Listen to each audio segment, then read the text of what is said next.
And for him to come in from the wrestling world into that, there's probably a lot of liberties given to him. Oh, I'm 100%. Don't worry, it's Piper. He'll kick the shit out of you. Right. Because he's a boisterous dude. When you see all the interviews with him, he's just so fucking happy. He's got the biggest smile on his face. And even at this point, he was a very angry kind of a person. Well, until I don't know if you ever saw that interview. I don't remember when it was or where it was. I think maybe Tyson shared it with us at one time.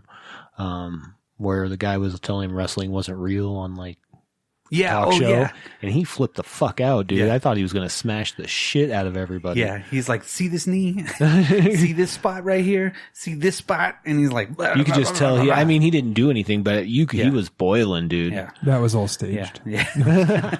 No, Piper, he seemed like a very human guy because I saw him on another ghost hunter show. Mm-hmm. What was it wasn't Long Island Medium, but it was a medium show, and they went to his place in Saskatchewan or something like that. Okay. Because that's where he was from. Right. And him and his wife had this house, and he was friends with all these wrestlers. And wrestling took its toll on a lot of people. And this one dude died in a car wreck, and he always thought that he was actually visiting him. And he would see this piece, and he was just a very nice, calm guy, really down to earth and everything like that. And you just seemed like he was one of those guys that you would talk to. And one deal I was watching to where this guy was going to all the filming locations of everything too. The dude said, I was actually at the Comedy Store or something like that watching one of my friends do comedy, and this one dude in front of me was laughing. Well, and I was kind of heckling the guy on the stage, and then the guy leans back and was like, hey, you're pretty funny. And he goes, that's Roddy Piper. And so after the show, he waited till after the show, and he went up to Roddy Piper, and he was like, hey, man, I've been wanting to meet you my entire life. You just seem you're so cool. It's like a lifelong dream to do this. And he was like, he took off his leather jacket and was like, this has been in so many different WrestleManias, and gave it to him. What? Yeah. So he just seemed like he was one of those guys that you could talk. And all the interviews I saw, the panels and everything like that about They Live, he was always just like the funny guy. People were like, damn, Piper seems really cool to be around. Yeah. And it shows in this movie because, again, he's not the greatest actor. He never really was, but he always, he knew his limits. Yeah. And especially with this, because he didn't really have a lot of dialogue at the first. True. Because whenever they get done with their day of work, they're kind of walking away and the foreman's like, can't sleep here. Right. He's like, when do I get paid? Work. Yeah. So when do I get paid? Next Thursday? He's like, okay. And then Keith David comes up, and Keith David noticed him throughout the whole day and everything. And I thought that was a really good scene because it really did kind of portray him as, excuse me. Did you hear that? No. That came out like a lion. That's gross. But he follows him. He's like, I don't join up with anybody unless I know, who they are. So they get to the homeless camp, Well, he says, I don't like people following me when I don't know who they are. And he's like, well, I don't join up with people until I know where they're going. Yeah. That homeless something camp, to that. That's No, I think that was exactly it. And they get to the place, and that's when you meet Peter David or whatnot. And he's like, hey, you got your own tools? Well, we got a shower that's caving in over there. Yeah. And you see the poverty at that point too. Again, just like it is now, I mean, big homeless camp. People are just thrown aside, and people are doing what they can to survive, going to work every day. I was trying to figure out where they had electricity. Yeah, they're watching TV. Yeah, was it from the church or something? I got really confused where I thought I missed a piece where this was Chicago or something. I thought it was like the Great Depression time. I think in my mind, I was like, wait, when is this set? When in my mind, even when I was younger, I thought this movie took place in New York. Oh, right. But watching it again, I was like, oh, no, it's LA. It's LA. Yeah, out on the coast. Because, there's a lot of people that were, even at that time, too, that were out of door and were kind of, they did put it out in a lot of different movies, but not so pronounced as this, where the main character was a drifter. Right. And I think it made more sense that he was coming from Denver. Yeah. I'm like, well, that's a long fucking way. Yeah, I know. Yeah, he rode the train all the way there. On the road again. Yeah. Because it's another the major rules of the road. Yeah. Yeah. Rules of the If road. you've seen Jay and Silent Bob. Yes. I'll take a shot in the mouth to get a few more miles down the road. Hey, it's the 90 or it's a new millennium. Anyway, we digress. We digress. But yeah, you get to see kind of that lifestyle, the people reading to each other, the kids, and Nada actually gets his food, Yeah, like they're like as a community. community making food, which is awesome. Yeah, they have everything. People are just living there. And then that's when you get the introduction of Buck Flowers and everything like that, You get to see all the dudes like, I mean, what is Buck doing? He could work. What about the 40-something year old dude with his daughter and everything? He could work. Yeah. What are they doing? Yeah. They're just watching Nothing. TV all day or some shit. Right. Yeah, they're hurt, injured, or something like that. Because really, they only do have like one time jump per se. Whenever it's the next day, I think, and then he goes to work and he talks to Peter Jason, and he's like, "Oh, so you're up really late at choir practice." And he's like, oh, okay. And he's got all of his tools. But then in the very next scene, boom, it's like in the afternoon. So it was after a day's work. Is that work when? too. Oh, okay. So I don't know if it was a good time jump. Is that for a when we week or got something. I got to take my shirt off because I'm a wrestler? Yeah, pretty much. yeah. Okay. Pretty much. Cool. Yeah, but the very first time when they're in the camp too, Keith David drops all that knowledge on him. Right. Here's the rules of the game. And he kind of drops it down to him. Yeah. Keith like opens up so much right there. Yeah. And you're just like, wow, you barely know this dude, but you're talking deep to him. Yeah. They're just kind of waxing poetically almost in a way. Yeah. And he's just kind of pointing out the fallacies of society. Yeah. He's just really, saying that everybody's out to get you, but you got to get your own, in a way. And then if you can't do it, then you're fucked. Yep. It was just really cool. But I got to take yours to get mine, whatever. Yeah, so it's so competitive. Yeah. The name of the game is Get Through Life. Dude, and Rowdy, this is about the point where the main character, I was like, who the fuck is this positive? And Jazzy even said, and she was like, dude, this guy is like oddly positive. Yeah. He's like, I believe in a hard day's work. Kind of call back to believe what in you guys were America. talking about. Yeah, he's like, I believe in America. Yeah. I believe in a hard day's work. And everybody's got hard times right now. So he's, again, that everyman kind of a deal, which is, a pretty nice scene because, again, Keith David nails it. Yeah. The whole time. I mean, he just seems so legit.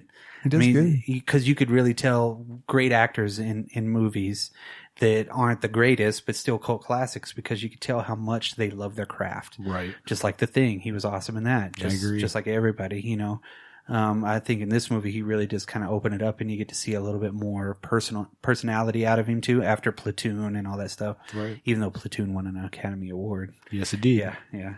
I don't think Keith David's ever gotten an award, has he? Not to my knowledge. I don't think so.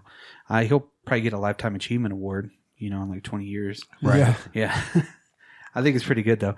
That's when we get to see the first, what is it? Where they're breaking in the signal. They're actually going through the signal. The TV, yeah. But it's causing everybody to have headaches. So you kind of have that illusion that something else is going on. Right. And the guy's saying that like, we're cattle, we're their cattle and we're doing this. So something fucked up's going on. But then that's where Nada kind of notices something too, back and forth. Right. He sees a lot of the, he sees that broadcast going out. He sees Peter Jason running to the other side. To the church. Yeah. To the church again. So it's like, that's where I think the time jump is a couple of days or something like that. Yeah, I see that. And then he goes to investigate. Well, when he was watching that TV, all I could think is, dude, I think this guy is Brock's father. Which one? Buck Flowers? No, the guy on the television. Oh, yeah. Because he's like preaching about it. Yeah. And then the guy, is it Buck Flowers, the guy that's like, blow it out your ass. Yeah, blow it out your ass. Yeah, he says is it that like asshole licking his balls again. Oh, my God. That's how he sounded, man. Yeah, is one of those assholes licking his balls again. Which, it's kind of crazy because they have the electricity and the TV going. Right. At the same time. So they are living a normal life. Sort of. Yeah. In a tent. And that happens quite a bit. Sure. And, Rowdy gets a little bit, or Nada gets a little bit, curious, so he borrows the sunglass or the, whatever they're called, the binoculars Oh, to go watch. yes. And Keith David's like, "What's up?" And he goes, well, nothing. I'm just watching over there. It's a tape recorder because he does get to go in there. He goes into the whole deal and he can hear that he sees a tape recorder going and it says, "They live, we sleep." So that's kind of like another introduction into some weird stuff, chemicals, and they're making their sunglasses and everything, right? But Keith is trying to play the whole like, "Oh, don't get me involved," but he's instigating by coming over there and being like, "What you up to?" Yeah. He's like, "Oh, don't get me involved. Yeah. No, not in that. Yeah. I got a wife and kids." Yeah, he's like, "Leave it alone. Leave it alone." Yeah. That's, whenever he's in there, that's when the preacher sees him and is like, "Hey, check out the revolution. It's something new, brother." And he wants to give him, the sunglasses or give him something, Right. So he could see, cause he's like, the Lord may have blinded me, but, but now I can see. So yeah, you get to see them all kind of congregating in there, the main force of these people, Right. And they have that weird dish in there and shit like that. So figuring out how to break into the signal a little bit more. That guy probably had blind faith. Yeah. He would have to though, because he didn't have the glasses to prove it. But he could feel, which if he wasn't like hypnotized. That's why he felt the faces. Yeah, that's why he was feeling his face. He's like, "Oh, working man, huh?" But he would have been able to feel the alien face and be like, "Oh, hey, what's up, dude?" What's wrong with you? Yeah. And, that's when we get the first scene after that, because Piper runs out because he sees the boxes and he's just like, "What the fuck is this?" And he puts the deal back. The helicopter shows up overwards, and then it's weird where that one helicopter like pops out of nowhere. Yeah. He's looking around, focusing, and he looks up and it's like, You're like, "Oh, I didn't hear that until I looked up." yeah. And then the old man and the preacher and the other dude kind of run out to the other side because they're going to go meld in. Like nobody's going to notice the dude that was actually on their TV. Right. And be like, "Hey, wait a minute. You were on the TV. I think you were. Wait. Yeah." And it was crazy too. I'm going to stop trying to say crazy enough. That is like a catchword for me right now. Why? I say it too much. Everything is crazy. It is. It is different. So describe it as so. No, I'm going to say different. it's nuts. Yeah, it's nuts. It's immersed in lunacy. Ooh, I like that one. Do that one every Lunacy. single time. Lunacy. No. The whole thing. Never mind. Let's move on. Yeah. Okay. Well, that whole scene, was way like overdone too, which was awesome. Yeah. I thought it was really cool to see, them coming in with the bulldozers, and then people were trying to break through the line, and they were knocking people down, hitting people. It was just very ludicrous. Without knowing the movie before, I totally thought they were just going to go for that church. Yeah. And then all of a sudden they start bulldozing everybody. I was like, "Holy shit!" Well, you see the cars kind of pull out, the Nova, the Chevy Nova, yeah. and then is that a Ford Falcon? yeah, and then the truck and everything like that. And they kind of really get out there and they go for, the homeless camp right there. And that's whenever, Nada's running away because he sees Keith David and Keith David runs away. And then he starts running away and they get into the alley and he sees the preacher getting beat up. And he sees the actual, the speaker, the doctor or whatnot, whatever that dude is, they see him getting beat up and the preacher's got the thy rod and thy staff, and he starts, and they kick the shit out of both of them. So you don't see him for the rest of the movie. So they probably had to have killed him or put him somewhere. That Put him in preacher the was holding him hospital, off at for a least. while. Yeah. Oh, yeah. Until they really kicked the shit out of him. Yeah. Right. And they were throwing flares and they kind of came and they escaped and they go into the junkie's place, Bet you feel real good beating up a blind preacher. Yeah. It was pretty brutal. Yeah, I know. That's what I'm saying. That Like, whole thing was really what brutal. dicks. Yeah. I mean, but that again, it's not like we haven't seen that in the world, Yeah. throughout time. Yeah. And Oh, by the way, when the cops were coming through and there was that barrier of cops and those guys were like running up to him and like hitting him, they were like flopping a little bit and then like barely hitting him and then running away. It was like really awkward. that was really awkward. I agree. Okay, but I had to mention that before. Yeah, sorry. so it's like they were doing a homeless purge Yeah. almost. Yeah, you know what I yeah. mean? Yeah. And they, he comes back the next day to kind of look around. The whole place is wrecked, but yet they're still there. It's like the cops just kind of like knocked him Doesn't out. have his tools anymore. Yeah, correct. He doesn't have anything anymore. Yeah. Nobody does. Right. that's whenever he decides, well, you know what, I'm going to go back to that place again. Right. So he goes back in there and he only finds the one box or whatnot, and it's full of sunglasses. So then he just grabs the whole deal and he goes the other way. He doesn't go back to the camp. Cause he didn't know what was in the box. He just grabbed the box. He finds that alley. He opens